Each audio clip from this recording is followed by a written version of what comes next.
امت کی جو حالت ہے اس وقت کسی سے ڈکی چھپی اور پوشیدہ نہیں ہے۔ ابھی کچھ ہی دن پہلے فلسطین کے جو معاملات شروع ہوئے سب کے سامنے، ہر مسلمان کا دل دکھی ہے۔ اگر ہم پاکستان کو ہی دیکھ لیں، اگر باقی مسلم ممالک کو چھوڑ بھی دیں، صرف پاکستان کو ہی دیکھیں تو ہمیں نظر آئے گا کہ ہر برائی اس پاکستان کے اندر بھی موجود ہے، اور لوگوں کو کوئی امید اور کوئی راستہ نظر نہیں آ رہا۔ آپ کے خوابوں میں ان حالات سے نکلنے کا کوئی راستہ بتایا گیا ہے آپ کو؟ مجھے جو امت کی موجودہ صورتحال ہے اس کے بارے میں بھی آیا کہ آخر مسلمان اندھیروں میں کیوں ڈوبتے چلے جا رہے ہیں۔ ابھی آپ نے فلسطین کی بھی بات کی۔ فلسطین میں تو جو مجھے ڈریمز آئے ہیں وہ تو کافی آپ کہہ رہے ہیں بھیانک قسم کے ہیں، کہ ایک ڈریم میں تو وہ کہتے ہیں کہ اسرائیل کا وزیر اعظم کہتا ہے کہ فلسطین کا صرف نام باقی رہ جائے گا۔ تو ابھی یہ جو کچھ بھی کر رہے ہیں یہ بات وہیں اسی طرف ہی جا رہی ہے کہ وہ صرف نام باقی رہ جائے گا اس کا، لیکن مسلمان کچھ بھی نہیں کر پائیں گے۔ اب جو پاکستان کی آپ نے بات کی کہ ہر برائی اس میں ہے، بالکل ہے۔ اب مجھے ایک ڈریم میں آیا کہ میں اللہ سے کہتا ہوں کہ آخر تو نے پاکستان کو کیوں بنایا، ہر برائی اس ملک میں ہے۔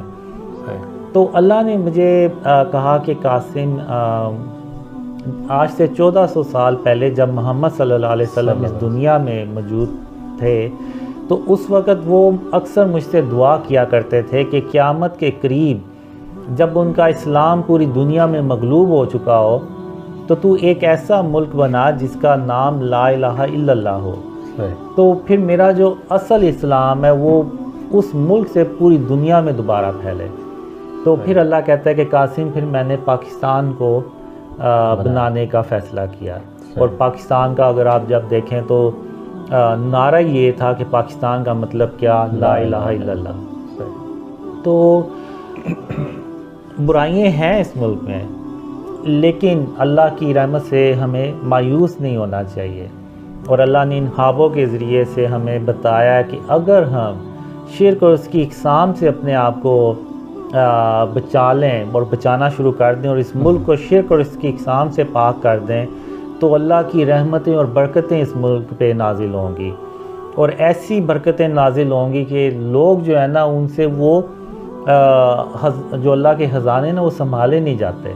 یعنی میں نے خود ایک خواب میں دیکھا ہے کہ سونے کی ایک بڑی سی دکان ہوتی ہے اور وہ کھلی ہوتی ہے، اور اس کا جو اونر ہوتا ہے وہ بھی دکان پہ نہیں ہوتا، اور لوگ گزر رہے ہیں لیکن کوئی سونے کی طرف دیکھتا بھی نہیں ہے۔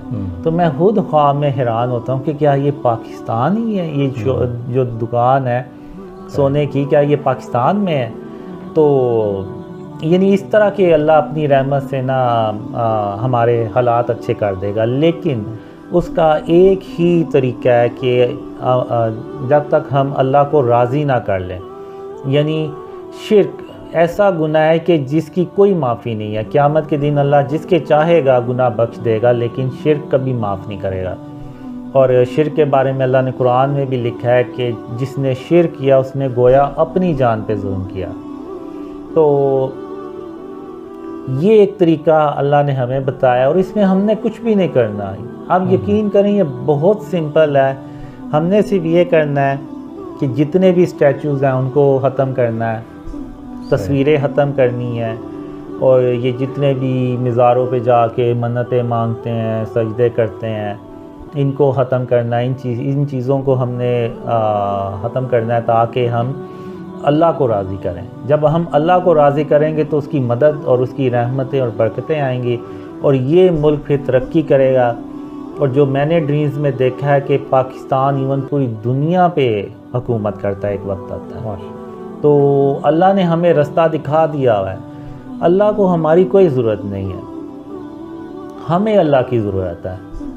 اور اگر ہم اللہ کی مدد چاہتے ہیں تو ہمیں وہ کام کرنے ہوں گے جس کا اللہ نے ہمیں حکم دیا ہے۔